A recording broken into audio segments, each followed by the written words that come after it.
Hola a todos, hoy les quería comentar también del libro Hijos de Adán de Walt Whitman, el poema ¿Durante cuánto tiempo nos engañaron? ¿Durante cuánto tiempo nos engañaron? Transmutados ahora, nos apresuramos a huir como huye la naturaleza. Somos la naturaleza. Durante mucho tiempo estuvimos lejos, pero ahora volvemos. Nos convertimos en plantas, en troncos, en follaje, raíces y cortezas. Estamos asentados en la tierra. Somos peñascos. Somos encinas, crecemos juntos en los claros del bosque, pastamos, somos dos en medio de la hacienda bravía, tan espontáneos como los otros.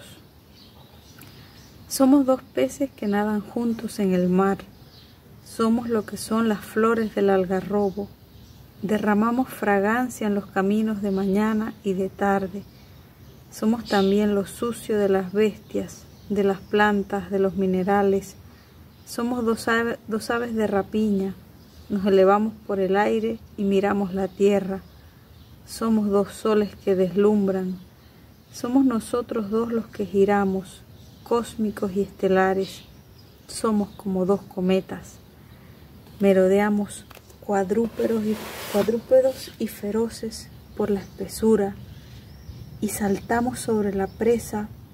Somos dos nubes que se desplazan en lo alto cuando amanece o atardece. Somos dos mares que se unen.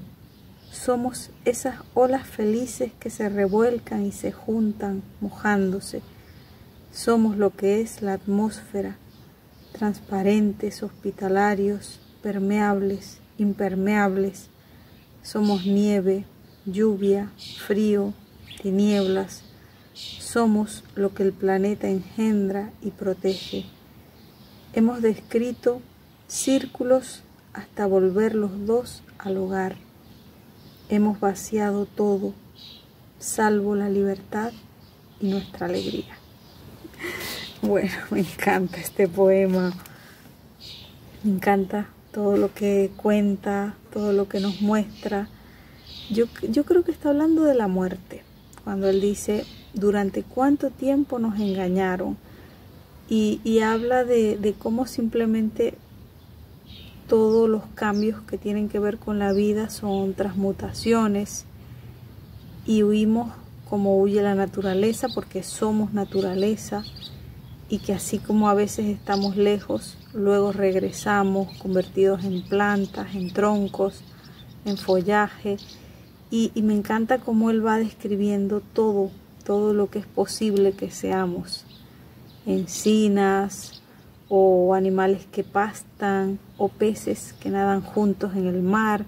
O sea, me encanta cómo él enfatiza esto de que siempre estamos cerca de otros y que esa cercanía nos llena de alegría y nos hace ser lo que somos.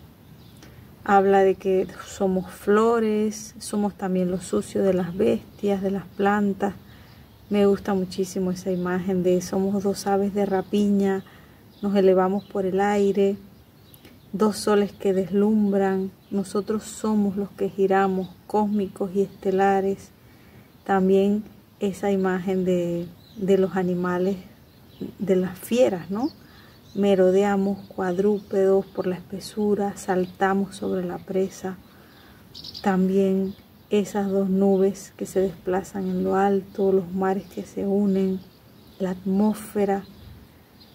Y bueno, me encanta eso bueno, y somos todo eso, y aunque nos vaciemos de todo, sigue quedando esa esencia como libre y alegre que forma parte de nuestro ser, ¿no? De lo que nos constituye en lo más elemental.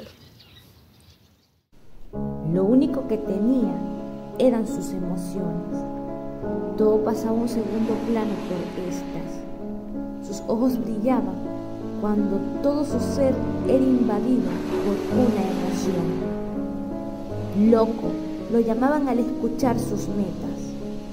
¿Por qué no se rinde se cuestionaba aquel ser en el subsuelo que hacía mucho había dejado de luchar. Pulsión de vida había en él, así todo saliera mal, así la nación entera estuviera una semana sin luz, sin agua, sin nada que comer, había pulsión de vida en él. Lástima que lo dominaban las emociones y no la razón. Pero ¿cómo culparlo si la razón se forja a través del amor que da una madre, un padre, un hogar? Locos, locos aquellos que juzgan sin saber. Hola, ¿cómo están? Quería compartir con ustedes una lectura de este autor, Samir Machado de Machado, de su obra Hombres Elegantes. El libro está en portugués y él es un autor de Porto Alegre, del sur de Brasil. Entonces, el fragmento que voy a leerles trata sobre Érico, el protagonista, y lo que ocurre durante un viaje de él en su adolescencia cuando él visita Europa. Días. San Sebastián, patrono de la ciudad que es su tierra natal, no murió por las flechas que aceptó, pasivo que penetraran en su carne, sino que murió después, golpeado con palos, su cuerpo arrojado a las alcantarillas de Roma. San Sebastián, que en realidad era un centurión romano de 50 años, patrón de los soldados y los atletas, no era el joven lozano y rosado como en la pintura de Guido Reni frente a él, pero no le importa. Los brazos levantados por encima de la cabeza, la extraña contraposición entre el martirio y la posición sinuosa del cuerpo, la línea serpenteante, que es la línea de la belleza, proyectando en el pecho hacia adelante, mientras presiona los glúteos contra el árbol, sugiriendo ante todo un éxtasis. El taparrabos enrollado en la cintura que cae un poco debajo del pelvis, dejando al descubierto parte de la ingle, donde una flecha penetra justo debajo del ombligo. Otra vez siente la tumescencia. Solo con esa pintura, en la sala del Museo Capitolino, es presa de un repentino pánico. La confusión, el deseo, el calor del verano italiano, las ropas y las costumbres que lo sofocan, la falta de aire. Cuando se da cuenta, está tumbado en el suelo frío con su espalda. Su primo lo reanima con palmaditas en la cara, lo toma en sus brazos y finalmente le da un rápido beso en los labios para despertarlo. Se levanta, asegura que está bien, prometen no contarle nada a su madre para no preocuparla. Está muy bien escrito, el año de 2003, y como uno, aunque crea ser escéptico, termina creyendo en las casualidades. Muy justamente también en estos días estaba leyendo una biografía de Borges, que me pareció particular. Está escrita por Alicia Jurado, que fue amiga de Borges. Borges le dedicó algunos cuentos, muchos lo podrán corroborar, pero con esa particularidad de que estaba escrita prácticamente por allá en la década del 40, 50, muy antes de que Borges se hiciera famoso o tuviera los homenajes que se le hicieron después, ¿me entiendes? Es como que más natural. Entonces, aquella autora se empeña en resaltar que Borges era un autor típicamente intelectual. Lo que hizo fue mutar las literaturas del mundo y tratar de transcribirlas a su mundo, a su universo personal, a su estilo personal, a su ironía. Y entonces decía que muchos críticos exageraban. Ella después hace la revisión de la obra, la escribe como en el 50, y después hace la revisión de la obra y dice que lo que pasa es que los críticos abusaron en ver escatologías raras y alusiones exageradas a las obras que hizo con tanta naturalidad Borges. Bueno, pero esa era la trampa también del escritor. Y en esta biografía me he encontrado con la particularidad de que es una muy buena biografía porque también hace lo mismo. Trata de escudriñar en la naturaleza de lo que intentó, en la naturaleza del escritor. Y este caso es contrapuesto al de Borges. Este es un escritor muy apegado a la oralidad y un escritor que en su época, por lo menos esta biografía retrata que Juan Rulfo tenía problemas para ser aceptado no, él mismo, no por los demás. Tenía el conflicto de que estaba al lado de Juan José Arriola, Bodec, mismo Alfonso Reyes, el mismo Octavio Paz, autores muy intelectuales que incluso tenían carreras académicas y tal cosa, reconocimientos académicos para su época. Él no, era un escritor que venía de la tradición de la oralidad, y entonces eso le creaba, por lo menos en lo que trata de retratar aquí la autora, algo de complejo, algo de lo que él tuvo que enfrentarse a la naturaleza de su conflicto, su proceso para ser escritor. Entonces me llama la atención eso. Por ejemplo, también uno cree en la casualidad, si es que es artificial, es muy al azar que uno va escogiendo los libros.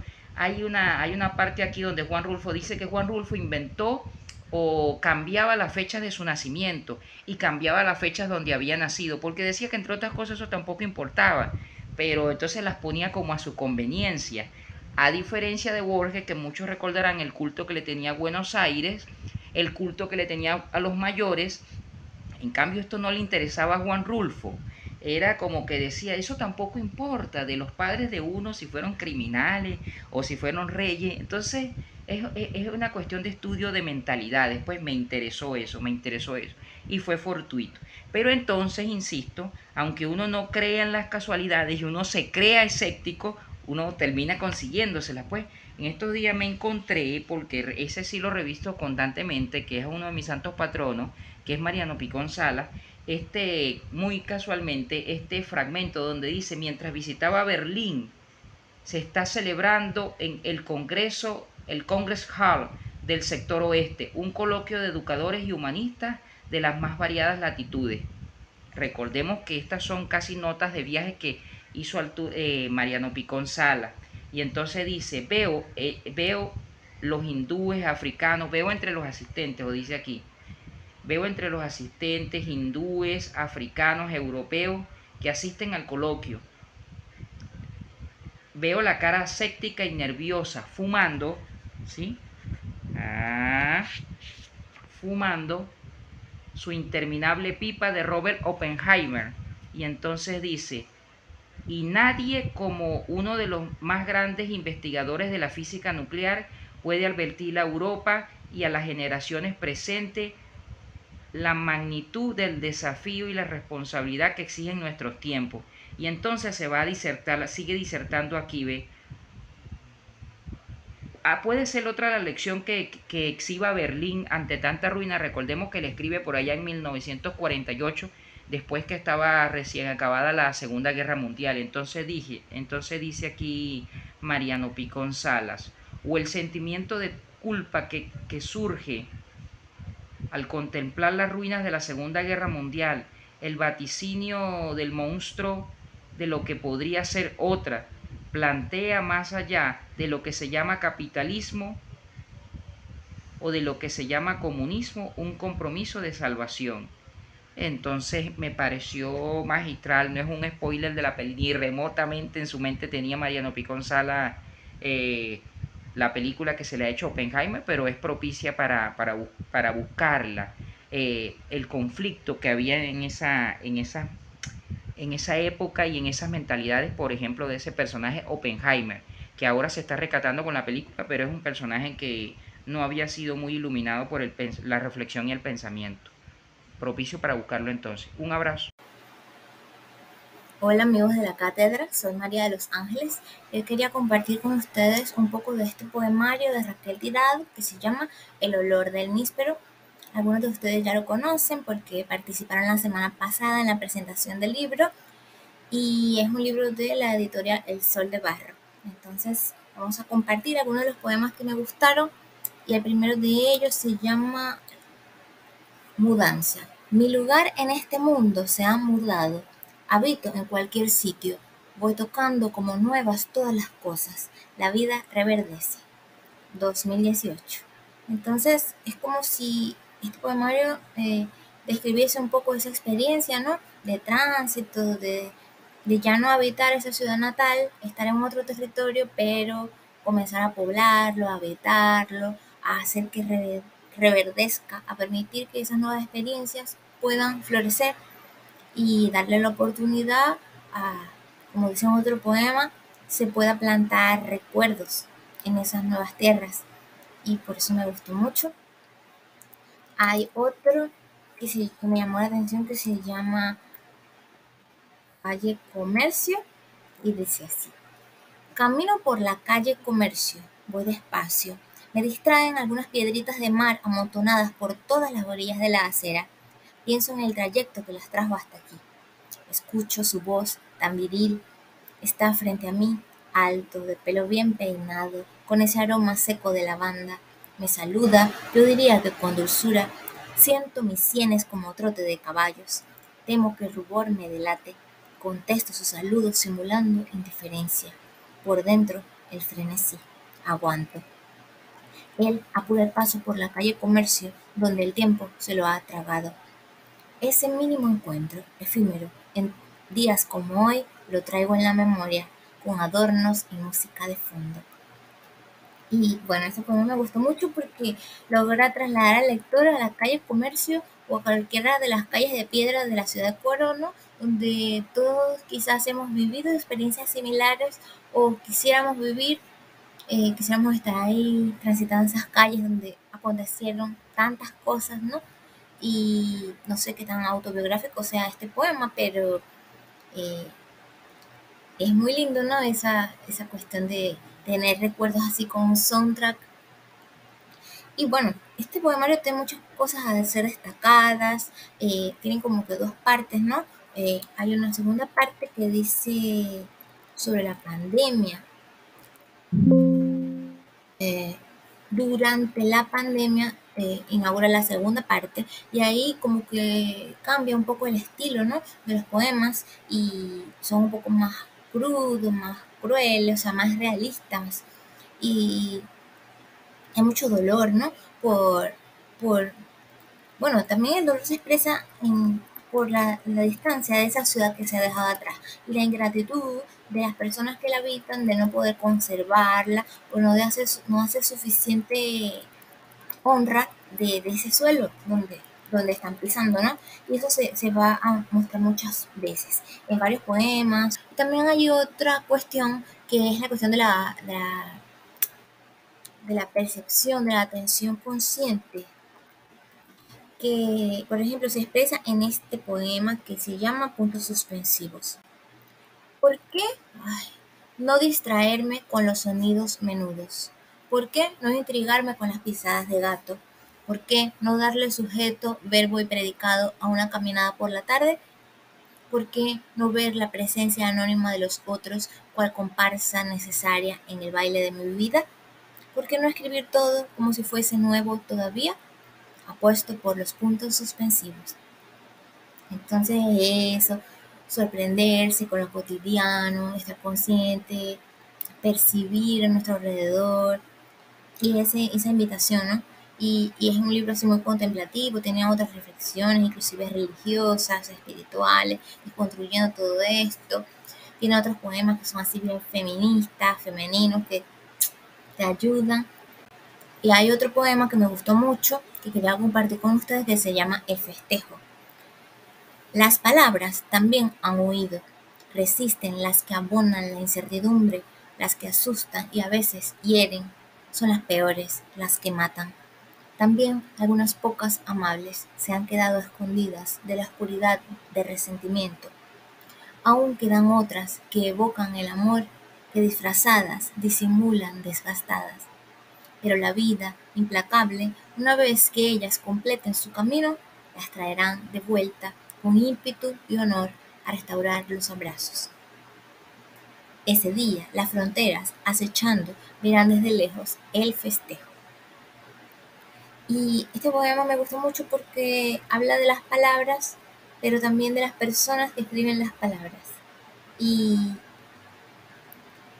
es como que si yo también quisiese compartir ese festejo, ser partícipe de este, ¿no? Y bueno, como dijo la profesora Raquel, que este poemario representa muchas de las voces que están por ahí regadas por el mundo. Entonces, creo que este poema sintetiza bastante eso, que existe la posibilidad, ¿no?, de ese reencuentro con las palabras, con las personas, y después de la pandemia, y el reencuentro consigo misma, que es también algo muy importante en el poemario. Y bueno, era eso que quería compartirles. Si quieren adquirir el libro, pueden comprarlo, los que vivan en Coro y tienen ese privilegio, o entonces pueden comprarlo digital para leerlo en cualquier parte del mundo. Espero entonces que les haya gustado y nos vemos en una próxima ocasión.